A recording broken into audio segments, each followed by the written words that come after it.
அனைவருக்கும் சலாம். ரிபப்ளிக் டிவியின் அர்னாப் அவர்கள் சப்தத்துக்கு, குரலுக்கு சில வார்த்தைகளை திருப்பி திருப்பி சொல்லி மக்களுடைய கவனத்தை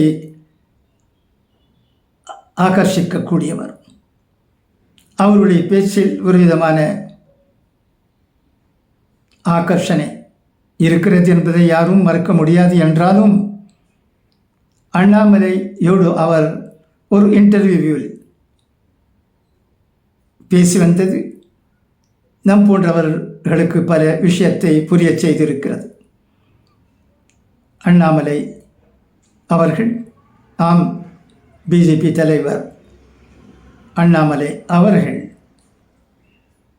அண்ணாமலையினுடைய கேள்விக்கு சிறந்த முறையில் ஆங்கிலத்தில் வெரி ஃப்ளூயண்ட்டாக பதில் கூறியிருக்கிறார். அவருடைய பேச்சில், அண்ணாமலையுடைய பேச்சில் பல உண்மைகள் இருந்தன என்பதை யாரும் மறுக்க முடியாது. அவர் ஏன் தம்மை அடித்து கொண்டார் என்பதற்கும் அது ஒரு தமிழக கலாச்சாரம்தான், அதில் ஒன்றும் புதுமை இல்லை என்பதையும் விளக்கினார். அவருடைய பேச்சு ஆங்கிலத்தில் இருந்தது. அர்னாப் அவரிடம் பேசும்போது வார்த்தைகளுக்காக தடுமாறினார் என்றும் என் போன்றவர்களுக்கு படுகிறது. சிறந்த முறையில் அண்ணாமலை அவர்கள் ஆங்கிலத்தில் பேசினார். அவருடைய பேச்சால் என் போன்றவர்களுக்கு சந்தோஷம் ஏற்பட்டிருக்கிறது. ஏனென்றால் நான் இதுவரை தமிழகத்திற்கும் அரசியல்வாதிகளிடையே ஒரு சிலரை விட்டு, மணிசங்கர் ஐயர் போன்றவர்களை விட்டு இன்னும் ஒரு சிலர் இருப்பார்கள். ஆனால் அவர்களுடைய எண்ணிக்கை மிகவும் குறைவுதான். அண்ணாமலை அவர் போல் வெரி ஃப்ளூயண்ட்டாக ஆங்கிலத்தில் பேசக்கூடியவர்களை கண்டதில்லை. அண்ணாமலை போன்றவர்கள்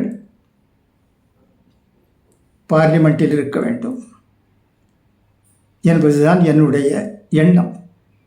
பார்லிமெண்ட்டுக்கு இப்போது எலெக்ஷன் இல்லை. தமிழகத்துக்கு தான் அசெம்பிளி எலெக்ஷன் வர இருக்கிறது கூடி சீக்கிரத்தில். அவர் தமிழகத்தில்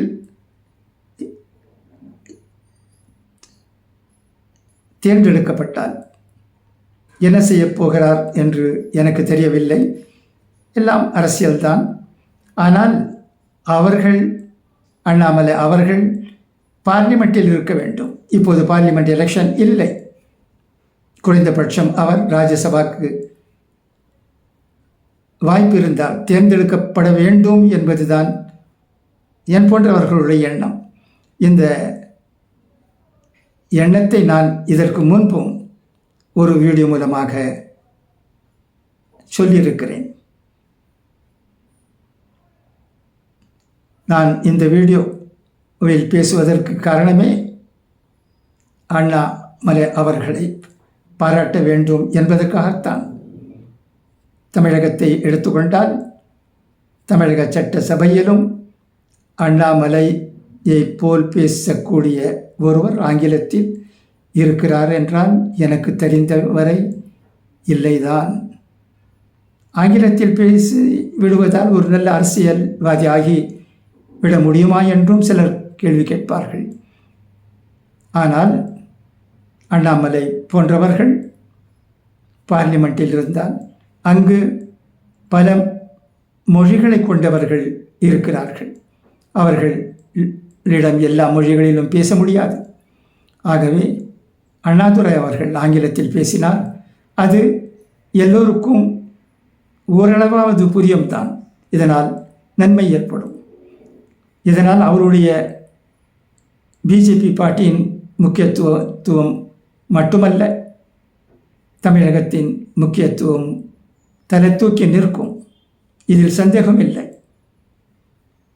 அண்ணாமலை அவர்கள் யார் என நினைத்தாலும் சரி, என்னுடைய எண்ணமென்றால் அவர் ஓர் டிக்னிஃபைட் பர்சனாலிட்டி. ஆனால் சில சமயங்களில் தேவையில்லாத வார்த்தைகளை அவர் பயன்படுத்தி இருக்கிறார்.